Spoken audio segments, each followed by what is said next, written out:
Captain today. Today we are riding on Wendy.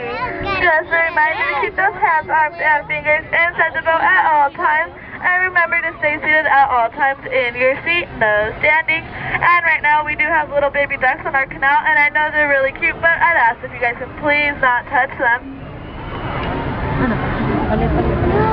Ano yung don't touch? Ano daw? Dapat baby ducks.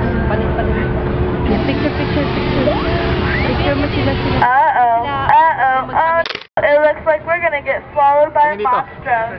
The same whale that swallowed Pinocchio and Geppetto. But don't worry, Pinocchio, being the smart guy that he was, lit a fire right in the middle of Monstro's stomach, which made him sneeze so hard, it blew his tail right off. Now Monstro's only half the whale he used to be. Kulang kita, Cherry. Germany. Open first. Coming up to the left will be the Big Bad Wolf's cave. Right across are the three little pigs' house. One made of straw, one made of sticks, and one made of 100% wolf-proof brick.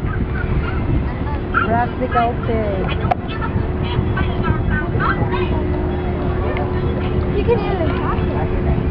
Coming up to the left will be Alice's village, where Alice likes to spend most of her time down by the water. If you follow the path down to the rabbit hole, you'll see where Alice fell down into Wonderland. And coming up to the right in the center of the canal is London Park, where with just a little pixie dust from Tinkerbell, Michael, John, and Wendy flew into Neverland, where they never ever had to grow up.